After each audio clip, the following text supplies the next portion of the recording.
Bismillahirrahmanirrahim. Assalamualaikum warahmatullahi wabarakatuh. Alhamdulillah, wassalatu wassalamu ala Rasulillah wa ala alihi wa ashabihi wa man wala. Wala hawla wala quwwata illa billah. Allahumma anfa'na ma 'allamtana wa 'allimna ma yanfa'una wa zidna 'ilman wattuqan wa salahan. Para akhwat, para ikhwah wal akhwat yang semoga dirahmati Allah Subhanahu wa taala. Alhamdulillah, pada kesempatan siang menjelang sore kita bisa berkumpul bermujalasah di tempat yang semoga Allah Subhanahu wa taala limpahkan rahmat dan keberkahannya kepada kita semua, yang mana kita dalam rangka melaksanakan, menunaikan salah satu perintah Allah Subhanahu wa taala yang telah diwajibkan kepada kita semua, yaitu menuntut ilmu. Dan semoga Allah Subhanahu wa taala memberikan hidayah dan taufiknya kepada kita agar kita bisa beristiqamah. Kemudian Allah berikan hidayah dan taufiknya kepada kita untuk mengamalkan dari ilmu yang kita dapat dari majlis-majlis ta'lim.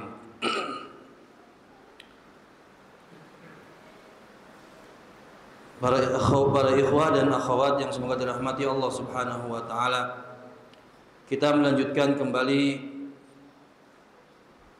pembahasan kita dari kitab Taysiril Allam Syarah Umdatul Ahkam,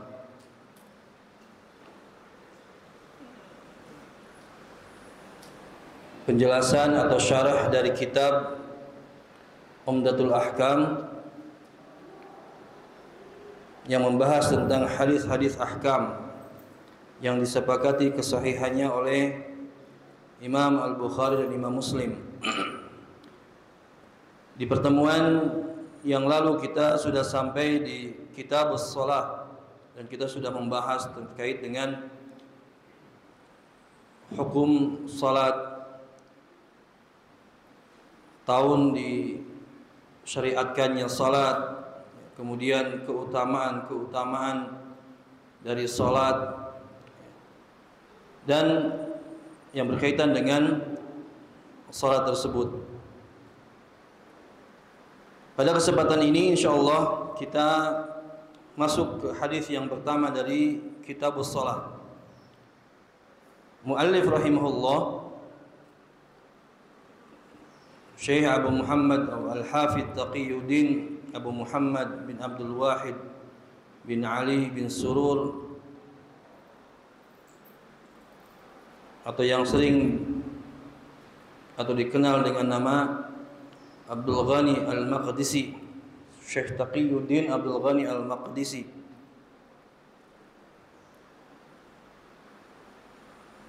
menuliskan bab yang pertama dari kitab as-shalah adalah bab al-mawaqit.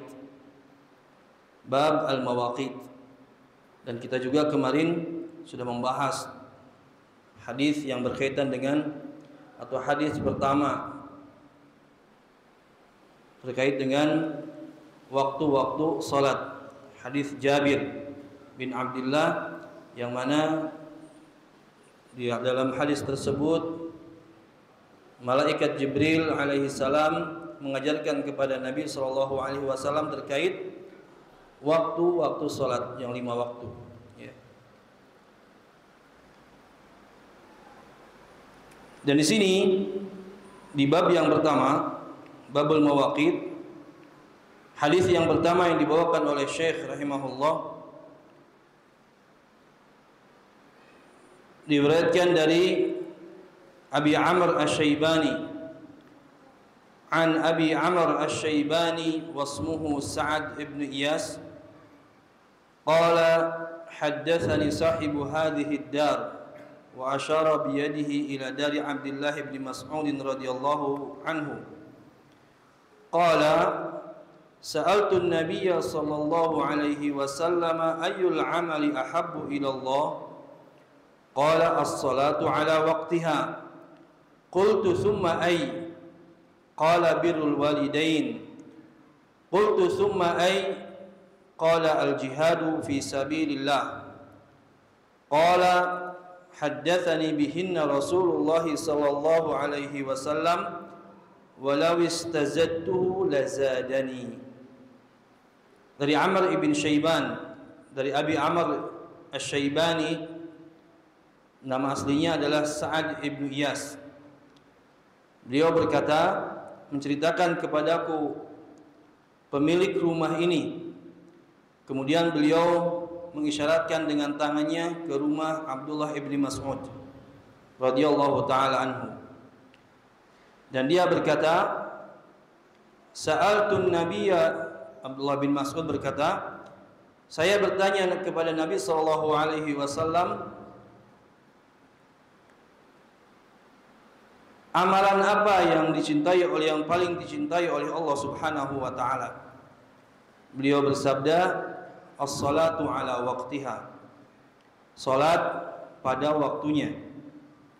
Qultu tsumma ay, aku pun berkata, kemudian apa ya Rasulullah? Qala birrul walidaini, berbuat baik kepada orang tua. Qultu tsumma ay, kemudian apalagi ya Rasulullah? Qala al-jihadu fi sabilillah. Beliau bersabda, al-jihad fi sabilillah. Qala, kemudian beliau radhiyallahu taala anhu berkata, haddatsani bihinna Rasulullah sallallahu alaihi wasallam. Beliau menceritakan kepadaku, kalau aku meminta untuk ditambah, maka beliau pun akan menambahkannya. Para ikhwah, sebelum masuk ke atau menjelaskan hadis ini atau maksud dari hadis ini, perlu kita sampaikan atau perlu kita ketahui dua perawi yang ada pada hadis ini, yaitu Abi Amr Asy-Syaibani, ismuhu, namanya Sa'ad ibn Iyas. Sa'ad ibn Iyas ini adalah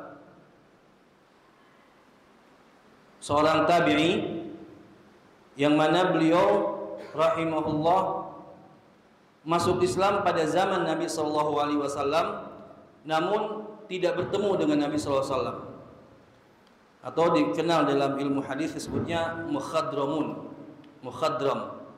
Ya, jadi perbedaannya dengan sahabat, kalau sahabat itu bertemu dengan Nabi, masuk Islam di zaman Nabi, kemudian bertemu dengan Nabi dan meninggal dalam keadaan muslim. Ya. Kalau tabi'in yang bertemu dengan sahabat, beriman dan ketemu dengan sahabat dan mati dalam keadaan muslim. Nah, ada seseorang yang beriman masuk Islam di zaman Nabi sallallahu alaihi wasallam, namun tidak bertemu dengan Nabi sallallahu alaihi wasallam. Nah, ini bukan termasuk sahabat, termasuknya tabi'in. Contoh yang masyhur adalah Raja Najasyi, beriman di zaman Nabi sallallahu alaihi wasallam, masuk Islam, namun tidak bertemu dengan Nabi sallallahu alaihi wasallam. Dan termasuk Abi Amr Asy-Syaibani atau Sa'ad ibn Iyas. Ya. Yang kedua adalah perawi dalam hadis ini yang dikatakan atau yang tercantum di sini adalah Abdullah bin Mas'ud. Tentunya Abdullah bin Mas'ud kita sudah tahu, sahabat yang mulia, ya, yang dikatakan sahibu siwakin Nabi sallallahu alaihi wasallam, sahibu ni'alihi sallallahu alaihi wasallam. Ya, bahkan Hudzaifah ibn al-Yaman mengatakan ketika ditanya siapa yang paling memiliki kedekatan dengan Nabi sallallahu alaihi wasallam? Maka Hudzaifah mengatakan, Abdullah bin Mas'ud, lam ara aqrab samtan wa hadiyan min Nabi sallallahu alaihi wasallam bin Nabi sallallahu alaihi wasallam min Abdullah bin Mas'ud. Aku tidak melihat orang yang paling mirip dengan Nabi sallallahu alaihi wasallam dari apa? Dari khusyuknya, dari hadiahnya, dari tingkah lakunya daripada Abdullah bin Mas'ud. Bahkan Nabi sallallahu alaihi wasallam mengatakan, man sarrahu an yaqra al-Qur'an ghaddan kama unzila falyaqra'hu kama aw bi qira'ati ibn ummi abdin, yaitu Abdullah bin Mas'ud.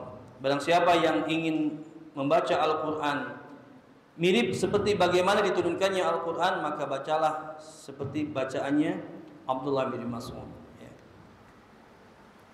Nah, di dalam hadis ini para ikhwah wal akhwat yang semoga dirahmati Allah Subhanahu wa taala, hadis pertama dari Babul Mawaqit. Hadis yang pertama dari bab Mawaqit dari kitab as-shalah.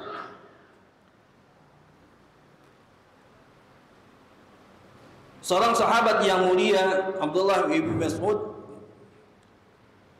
bertanya kepada Nabi sallallahu alaihi wasallam terkait ketaatan kepada Allah Subhanahu wa taala. Ayyuha ahabbu ila Allah taala? Amalan yang mana yang disukai, yang paling dicintai oleh Allah Subhanahu wa taala? Fa kullama kana al-'amalu ahabbu ila Allah kana thawabuhu akthar. Setiap kali amalan tersebut dicintai oleh Allah, bahkan paling dicintai oleh Allah Subhanahu wa taala, maka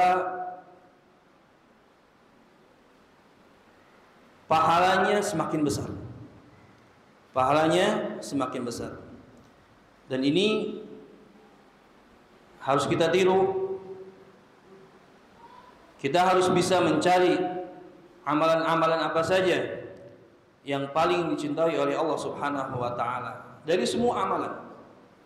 Tentunya seperti yang kita ketahui bahwasanya amalan-amalan itu mutafadilah. Amalan-amalan itu tidak sama. Ada yang paling tinggi, ada yang pertengahan, ada yang paling bawah. Ya. Seperti dikatakan al-imanu bid'un wa sab'una syu'batan. Iman itu ada 70 sekian bagian. A'laha qaulu la ilaha illallah wa adnaha imatatul a'da 'anit tariq. Ya, jadi iman itu bertahap-tahap. Ya, ada yang paling tinggi, ada yang pertengahan, ada yang paling rendah. Nah, begitu juga amalan. Nah, seorang muslim yang pandai, maka dia harus pandai memilih amalan apa yang paling besar pahalanya, amalan apa yang paling dicintai oleh Allah Subhanahu wa taala, sehingga apa? Dia memperbanyak amalan-amalan tersebut. Dan tentunya amalan yang paling dicintai oleh Allah atau mendekatkan diri kepada Allah Subhanahu wa taala yang paling dicintai adalah yang paling pertama dari amalan-amalan zahiriyah, ya. Dan amalan-amalan yang lainnya tentunya perkara yang diwajibkan. Seperti yang dalam hadis riwayat Imam Al-Bukhari, "Ma taqarraba ilayya 'abdi bi syai'in ahabba ilayya mimma aftaradtu 'alaihi." Tidaklah seorang hamba mendekatkan diri kepadaku dengan amalan-amalan yang mana aku paling mencintainya daripada hal-hal yang telah diwajibkan kepadanya, dari hal-hal yang telah difardukan kepadanya. Jadi amalan-amalan yang atau taqarrub kepada Allah dan Allah paling cintai, paling pertama adalah amalan yang difardukan. Amalan yang difardukan. Setelah itu baru an-nawafil. Setelah itu baru yang sunnah-sunnah. Wala yazalu yataqarrabu 'abd ilayya bin nawafil hatta uhibba. Dan tidaklah seorang hamba itu mendekatkan diri kepadaku dengan perkara yang disunnahkan, maka aku akan mencintainya. Jadi yang pertama adalah kita mendekatkan diri, kita memilih ibadah-ibadah ini hal-hal yang wajib dulu, didahulukan yang wajib. Jadi kadang-kadang terbalik, ya, kadang-kadang terbalik. Seseorang, ya, mungkin ya, seseorang ingin puasa sunnah, ya, kemudian dia bangun terlalu pagi untuk sahur misalkan, ya. Terus karena ngantuk dia tertidur dari sholat subuh. Tidaklah sholat subuh kecuali sudah terbit matahari misalkan. Nah, jadi dia mendahulukan yang sunnah, namun dia mengakhirkan yang wajib. Jadi kebalik. Seharusnya dia mendahulukan dulu yang wajib, karena hal itu adalah dicintai oleh Allah Subhanahu wa taala. Kemudian dia mengerjakan yang sunnah. Ya. Dan amalan yang paling besar setelah beriman kepada Allah Subhanahu wa taala, amal saleh yang paling utama setelah beriman kepada Allah Subhanahu wa taala yaitu salat, yang kita akan bahas di hadis ini. Dan inilah Abdullah bin Mas'ud, seorang sahabat yang mulia, ingin mendapatkan kebaikan,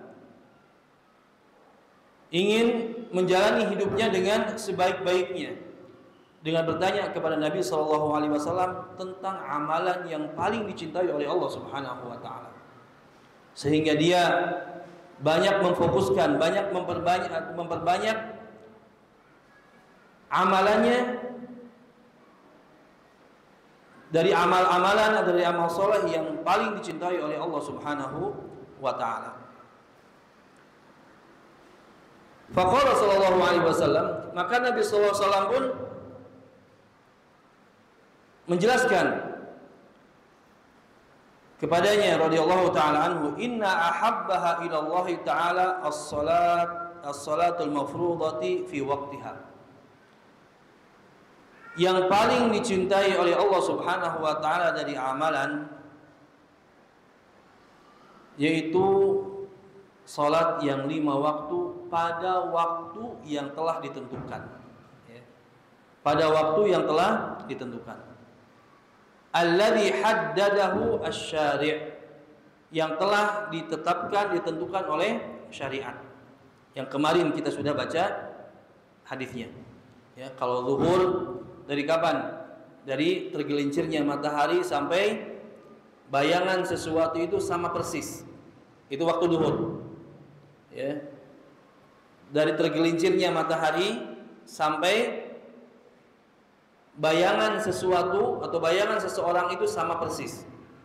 Jadi kalau botol, ya, kena matahari sampai di sini misalkan botol ini. Nah, maka ketika direbahkan bayangannya sama. Nah, itu adalah batas akhir waktu sholat zuhur. Waktu asar dari akhir batas waktu sholat zuhur, yaitu dari bayangan seseorang itu sama persis dengan aslinya sampai kapan? Sampai terbenamnya matahari, atau di dalam hadis sampai bayangannya 2 kali lipat. 2 kali lipat apa? Barangnya itu. Gitu ya. Jadi kalau bayangan sesuatu itu 2 kali lipat aslinya. 2 kali berarti 2 kali. Nah gitu. Bayangannya ada 2. Di 2 aslinya. Nah itu akhir dari batas sholat asar. Sholat maghrib dari mulai terbenamnya matahari sampai kapan? Sampai hilangnya senja kuning. Nah itu waktunya sekitar tidak nyampe 1 jam mungkin, ya, tidak nyampe 1 jam. Maka Malaikat Jibril memberitakan atau mengajarkan waktu maghrib hanya 1 kali, ya, hanya 1 Di hari yang pertama menyebutkan ketika apa? Memerintahkan Nabi SAW untuk sholat maghrib ketika terbenamnya matahari. Di hari kedua sama juga ketika terbenamnya matahari. Dan waktu Isya ketika senja kuning itu terbenam, tenggelam atau hilang sampai pertengahan malam. Kemudian waktu sholat subuh dari terbitnya fajar sampai terbitnya matahari. Nah, waktu-waktu ini yang disebutkan oleh Nabi SAW merupakan afdalul a'mal, ahabbul a'mal ilallah, as-salatu ala waqtiha. Salat pada waktu yang telah ditentukan oleh syariat. Dan para ulama bersepakat keutamaan salat atau waktu salat adalah di awal waktunya. Ada sebuah hadis yang disahihkan oleh Syekh Albani dan diriwayatkan oleh Imam Abu Dawud dari Ummi Farwah radhiyallahu taala anha, beliau berkata, su'ilan Nabi sallallahu alaihi wasallam, ditanya Nabi sallallahu alaihi wasallam, ayyil a'mal afdal, amalan apa yang paling utama? Beliau sallallahu alaihi wasallam berjawab, as-salatu fi awwali waqtiha, salat di awal waktunya.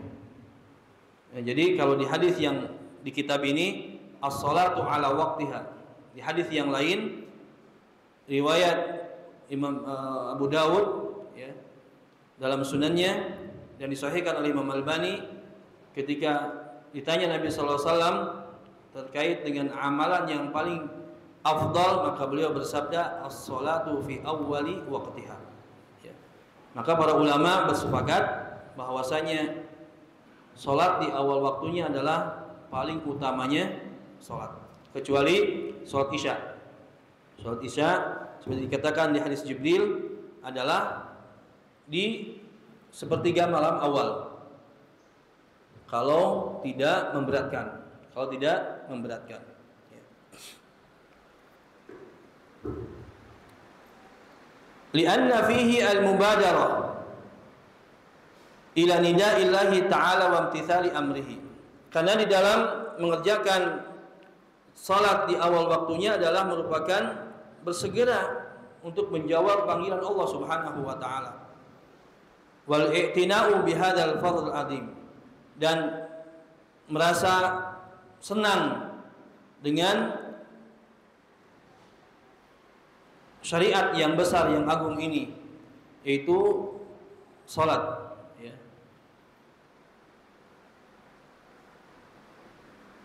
Wa min rabbatihi radhiyallahu anhu fil khairi, dan dari keinginan seorang sahabat di dalam kebaikan, lam yaqif an inda hada, beliau tidak berhenti hanya cukup bertanya satu saja, tidak. Beliau bertanya lagi, tsumma ai, apalagi ya Rasulullah? Selain salat pada waktunya apalagi? Maka beliau bal sa'alahu an darajati tsaniyah min mahbubatillahi ta'ala. Bahkan beliau bertanya lagi derajat yang kedua dari amalan-amalan yang paling dicintai oleh Allah Subhanahu wa taala setelah salat pada waktunya. Maka beliau mengatakan birrul walidain, berbuat baik kepada orang tua. Para ikhwah wal akhwat yang semua dirahmati Allah Subhanahu wa taala, kalau yang awal as-shalah merupakan min huquqillah, kata Syekh Ibnu Utsaimin dikatakan dalam Tanbihul Afham fi Syarh Umdatul Ahkam, menyebutkan as-salatu a'dhamu huquqillah ba'da al-iman, ba'da qaulillahi, ba'da qaul la ilaha illallah, atau ba'da syahadati la ilaha illallah. Salat paling besarnya hak Allah Subhanahu wa taala terhadap hamba setelah mengucapkan syahadat la ilaha illallah. Ya. Dan itu sesuai dengan sabda Nabi sallallahu alaihi wasallam, wa'lamu anna khaira a'malikum as-salah. Dan ketahuilah sesungguhnya paling baiknya amal-amalan kalian adalah as-salat. Ya. Dan itu termasuk hak Allah, hak yang paling besar, hak Allah yang paling besar setelah apa? Syahadati alla ilaha illallah, bersyahadat. Dan kita sudah sampaikan kemarin keutamaan salat itu, ya. Wa hadza mahdun haqqul walidain. Nah, yang kedua, birrul walidain adalah hak besar yang dimiliki oleh kedua orang tua. Wa haqqul walidain ya'ti ba'da haqqillah. Hak kedua orang tua datang setelah haknya Allah Subhanahu wa taala. Bal innahu subhanahu min ta'zimihi, dan sesungguhnya Allah Subhanahu wa taala telah menjadikan perkara birrul walidain ini apa? Azim, besar.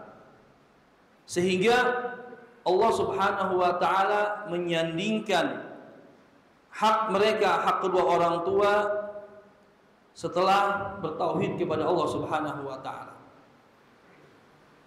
Dan tercantum dalam ayat dalam surat An-Nisa, wa'budullaha wa la tusyriku bihi syai'a wa bil walidaini ihsana.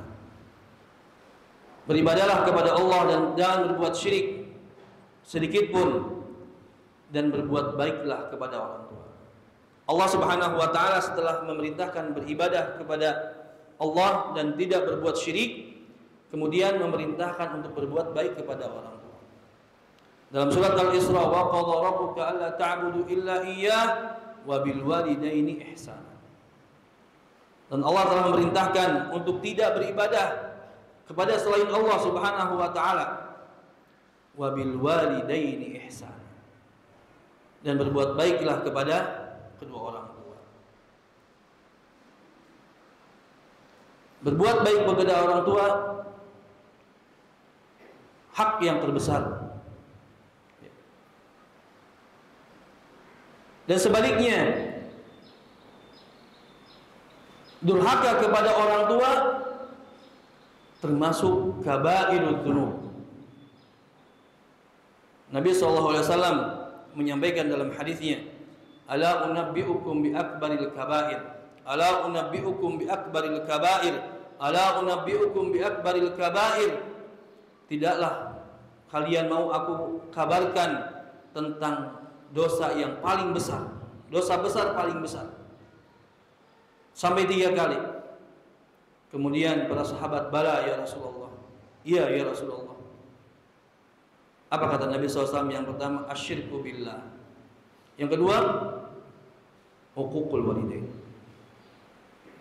durhaka kepada kedua orang tua. Nabi SAW menjadikan huququl walidain setelah apa? Berbuat syirik. Dalam hadis yang lain, salasatun la yanzurullah yaumal qiyamah. Allah tidak, ada 3 golongan yang Allah tidak akan lihat di yaumil qiyamah. Yang paling pertama, aqun liwalidayh, orang yang durhaka kepada kedua orang tuanya. Wa mudminul khamar, dan pecandu khamar, peminum arak, peminum khamar. Kemudian al-mannan, dan orang yang ingin disebut-sebut pemberiannya. Dan banyak lagi dari dalil terkait dengan keharaman atau menyebutkan ancaman-ancaman bagi orang-orang yang berbuat durhaka kepada kedua orang tua. Maka para ikhwah wal akhwat, berbuat baik kepada kedua orang tua merupakan kewajiban bagi setiap muslim. Bagaimanapun kita keadaannya, berbuat baik kepada orang tua tidak ada batasannya. Bahkan ketika kita sudah tua sekalipun, kita sudah dewasa sekalipun, kita sudah tua sekalipun, kita wajib berbuat baik kepada kedua orang tua. Ridallah fi ridal walid wa sukhtullah fi sukhtil walid. Ridhonya Allah tergantung ridhonya kedua orang tua. Dan murkanya Allah tergantung kepada murkanya kedua orang tua. Tidak ada batasannya. Ya. Kita wajib berbuat ihsan, berbuat baik. Ya. Al-ihsan fi kulli syai'. Berbuat baik di semua kebaikan, jenis kebaikan. Baik itu ucapan, baik itu perbuatan. Ya.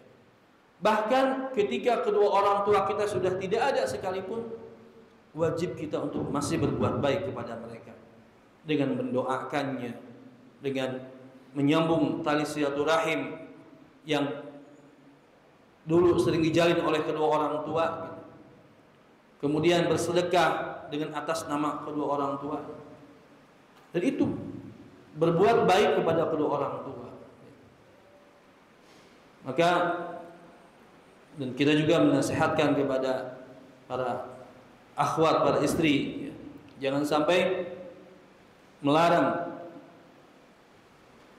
suami-suaminya, para lelaki untuk berbuat baik kepada orang tuanya. Haram hukumnya, tidak boleh. Biarkan mereka berbuat baik kepada orang tua, pada orang tuanya. Agar apa? Agar suaminya mendapatkan ridho dari kedua orang tuanya. Kalau suaminya mendapat ridho dari kedua orang tuanya, istrinya akan mendapatkan ridhonya. Istrinya akan mendapatkan ridhonya. Ya. Karena seorang istri ridhonya berpindah. Ada pada siapa? Ada pada suaminya. Nah, maka ketika suaminya mendapatkan ridho dari siapa? Dari orang tuanya, istrinya akan mendapatkan keberkahan. Istrinya akan mendapatkan ridho. Jadi begitu besar, ya, berbuat baik kepada kedua orang tua, sehingga Allah jadikan hak mereka itu setelah apa? Kewajiban hamba beribadah kepada Allah Subhanahu wa taala. Setelah Allah Subhanahu wa taala menyebutkan kesyirikan, atau Nabi SAW menyebutkan kesyirikan, kemudian menyebutkan terkait dengan al-uquq bil walidain, durhaka kepada orang tua. Itu sebagai ancaman bagi yang durhaka kepada orang tua.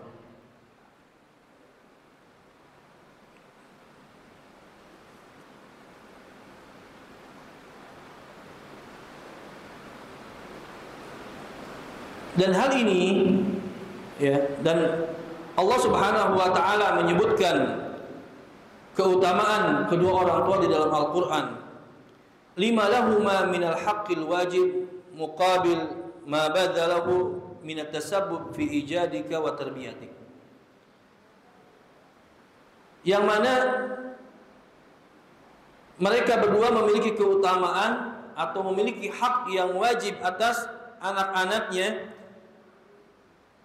yang menyebabkan mereka berdua menjadi sebab adanya kita, yang menjadi atau yang mereka mengeluarkan semua juhudnya, upayanya di dalam mendidik anak-anaknya, memberi makannya dan menyayanginya,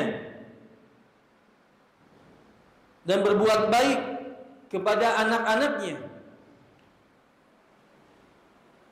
Maka ketika kita berbuat baik kepada kedua orang tua, itulah sebagai wafa li ba'di haqqihima, sebagai penebusan dari apa yang mereka telah keluarkan terhadap kita semua. Bahkan kalaulah kita dikatakan, kalau kita menggendongnya, ya, untuk tawaf haji, kemudian kita menggendongnya untuk tawaf ataupun sa'i bolak-balik, dan kita gendong terus, maka tidaklah cukup kebaikan kita untuk membalas apa yang telah dikorbankan oleh kedua orang tua kita. Kemudian para ikhwah wal akhwat yang dirahmati Allah Subhanahu wa taala, Thumma innahu radhiyallahu anhu istazada man la yabkhal an ad-darajati tsaniyah. Abdullah bin Mas'ud di dalam hadis ini setelah bertanya yang pertama, yang kedua, kemudian beliau pun radhiyallahu taala anhu bertanya lagi, meminta apa, amalan apa yang paling dicintai oleh Allah Subhanahu wa taala. Maka Nabi SAW pun menjawab, al-jihadu fi sabilillah. Jihad di jalan Allah Subhanahu wa taala. Jihad adalah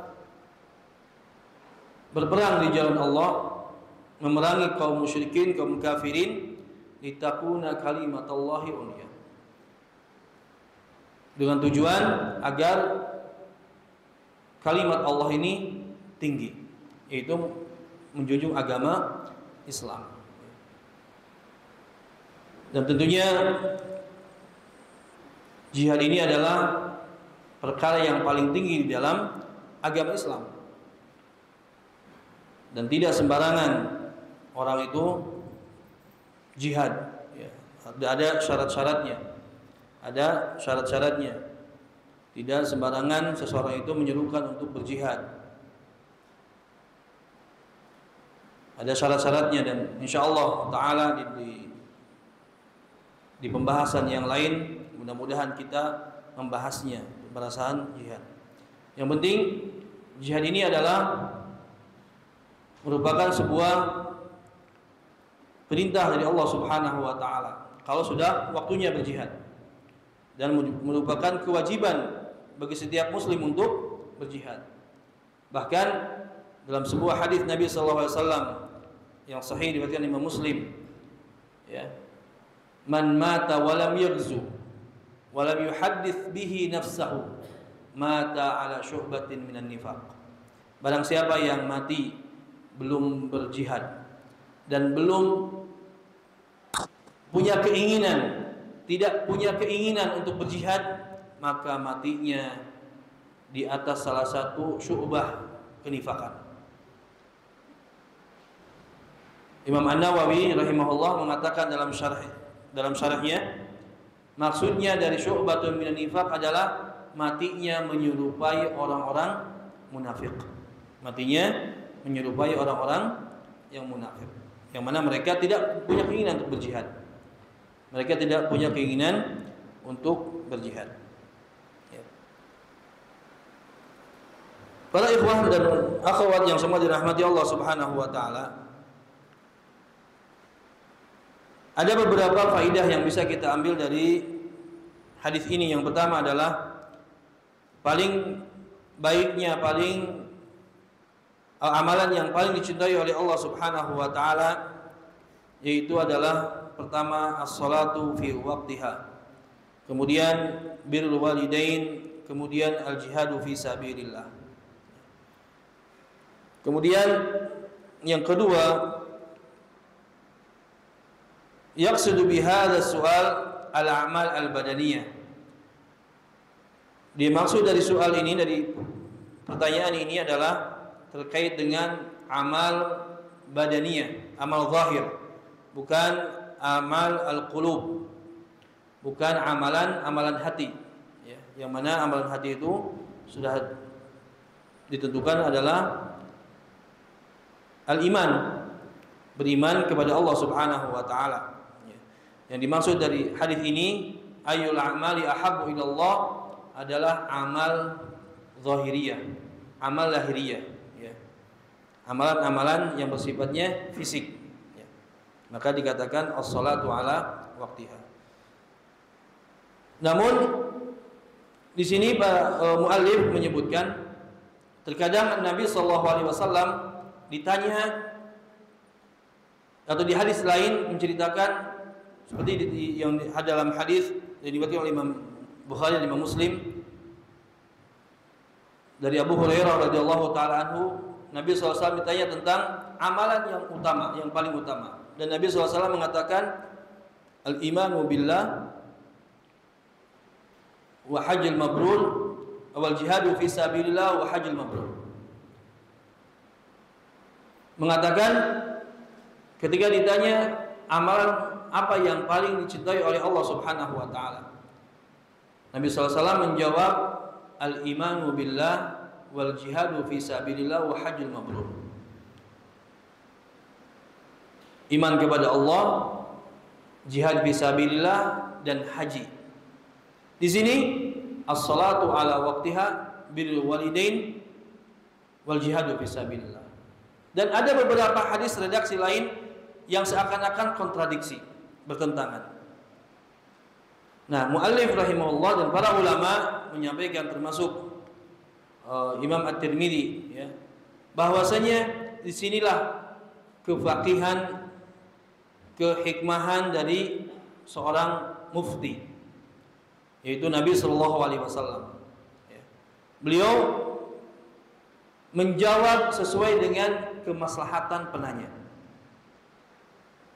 Jawaban seorang mufti terkadang sesuai dengan keadaan penanya, terkadang sesuai dengan keadaan zaman atau tempat.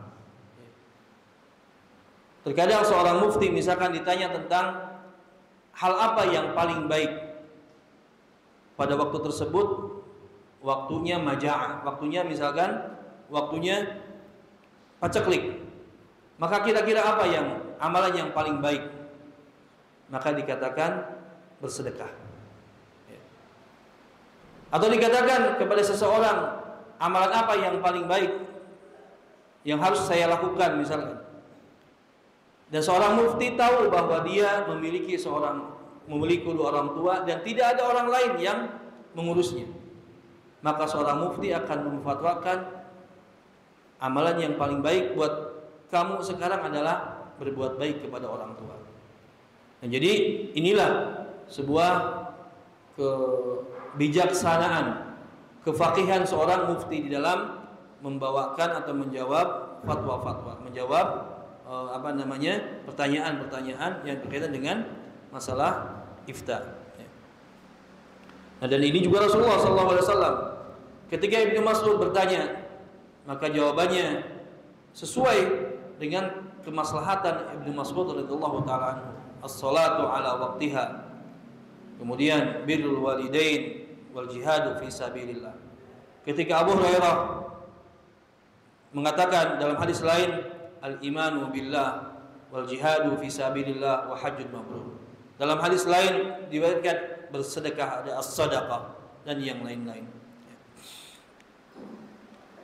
Kemudian yang berikutnya, faedah yang bisa kita ambil dari hadis ini adalah annal a'mal laysat fi darajatin wahidah fil afdaliyah.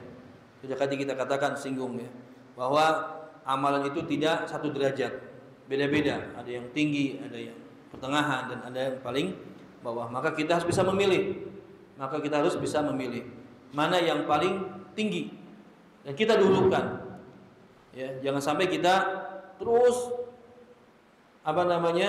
menghabiskan waktunya untuk amalan-amalan yang sunnah, namun yang penting tidak, atau yang penting terlewatkan. Seperti yang tadi saya katakan, ya. Justru kita terbalik. Justru harusnya apa? Kita bertaqarrub, kita mendahulukan dulu yang wajib, karena itu adalah perkara yang paling dicintai oleh Allah Subhanahu wa taala. Itu saja mungkin yang bisa kita sampaikan. Mudah-mudahan ada faidah dan manfaatnya, dan semoga Allah Subhanahu wa taala memberikan hidayah dan taufiknya kepada kita agar kita selalu menerima kebenaran, dan tentunya yang paling penting kita bisa mengamalkan apa yang kita dapat dalam majelis ilmu ini di keseharian kita. Dan saya mengingatkan kembali kepada saya sendiri dan teman-teman untuk bersungguh-sungguh di dalam menuntut ilmu, ya, di dalam menuntut ilmu, karena hadir di majelis ilmu memiliki keutamaan yang sangat besar, sangat besar, keutamaannya yang sangat besar, ya, dan di hadapan Allah Subhanahu wa taala memiliki keutamaan besar. Jadi kita bersemangat, ya, dan berjuhud bersungguh-sungguh dalam menuntut ilmu. Allahu taala bis-shawab. Subhanakallahumma bihamdik, asyhadu an la ilaha illa anta astaghfiruka wa atubu ilaik. Assalamualaikum warahmatullahi wabarakatuh.